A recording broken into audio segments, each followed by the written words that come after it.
어쨌든 불륜은 많이 있고 배우자가 불륜을 저지르거나 혹은 저지른다는 의심 혹은 변호사님 말씀하신 것처럼 사랑, 뭐 사랑하는 게 죄는 아니잖아 이런 얘기를 하는 배우자가 있다고 가정을 해볼게요. 그럼 너무 힘들잖아요. 말씀하신 것처럼. 그래도 이제 진심 어린 조언이 좀 필요할 것 같아요. 사실요, 처음에 이제 이걸 겪게 됐을 때 보통 상담실에 오게 되잖아요. 근데 이럴 때 이제 보통 느끼는 감정이 배신감, 복수심, 심지어 막 진짜 죽이고 싶은 어떤 욕망, 막 이런 것까지도 생기기도 하더라고요. 근데 가장 중요한 건 이건 것 같아요. 자기가 생기는 그런 엄청난 그런 감정들은 마치 독소와 같거든요. 그것을 전문가하고 반드시 이야기하는 시간이 되게 필요합니다. 저는 이거를 독소를 빼는 시간이라고 생각해요. 아까 변호사님 만나서도 마치 상담가처럼 막 자기 얘기를 꺼내잖아요. 그게 그 사람에게는 되게 치유적이었을 겁니다. 그러니까 대상이 되어서 그것을 들어주고 뭔가 이해할 수 있는 사람이 반드시 필요하다고 생각해요. 그리고 두 번째는 이것을 무조건 참는 것은 좋지 않다고 생각합니다. 그렇다고 해서 바로 액션을 하는 것도 좋지 않다고 생각해요. 여기에는 반드시 어떤 선택을 해야 되는 지점이 있을 거예요. 뭐 이혼을 한다든지 아니면 그럼에도 불구하고 그냥 결혼을 유지한다든지 결혼을 유지한다 하더라도 이걸 어떤 장치를 만들 것인지 이런 걸 할 때 우리가 보통 조급하거나 불안할 때 바로 결정을 하는 건 보통 후회를 낳거든요.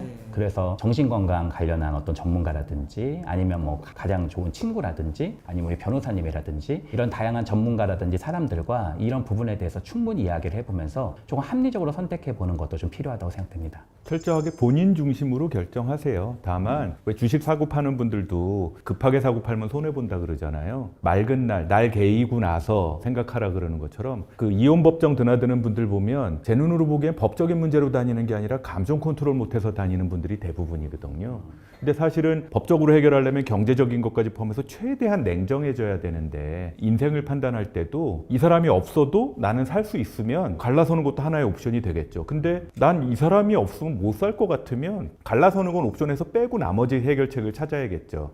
일단 배우자 외도로 알았을 때는 여성들이 갱년기가 됐을 때 자기 감정을 컨트롤할 수 없듯이 컨트롤을 할 수가 없어요. 남성분들은 아마 자기 감정을 컨트롤 못하는 경험이 있을지는 모르겠어요. 여자들처럼. 근데 자기 감정이 절대로 컨트롤이 되지는 않습니다. 그래서 어떻게 하지를 못해요. 또 하나의 특징이 아침 생각, 점심 생각, 저녁 생각이 다르고요. 오늘 생각이 다르고 내일 생각이 달라요. 근데 그런 말이 있잖아요.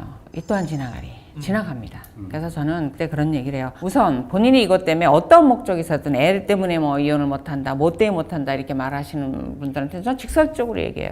본인도 이혼하고 싶지 않잖아요. 그러면은 솔직히 내 감정이 이혼하고 싶지 않다. 그런 생각이 들면 이건 극복을 해내야 되는 거고 이혼을 해도 극복을 해내야 되는 부분이에요. 그냥 누구도 치료해주지 않는다. 다만 내가 어떤 보상이라도 받고 넘어가야 이게 덜 억울하고 상처가 좀 적거든요. 그래서 명품백이라도 하나 사달라 그래라. 아이고 속물 남편이 바람 폈는데 그거 하나 받고 또 헤헤거리냐 이렇게 말할 게 아니에요. 그것도 아니면 어떻게 보상받을 방법이 없는 거예요. 스스로를 달래줄 수 있는 뭐가 뭐가 필요한 거예요. 그래서 보상을 그게 무엇이든 꼭 받고 넘어가라는 거죠.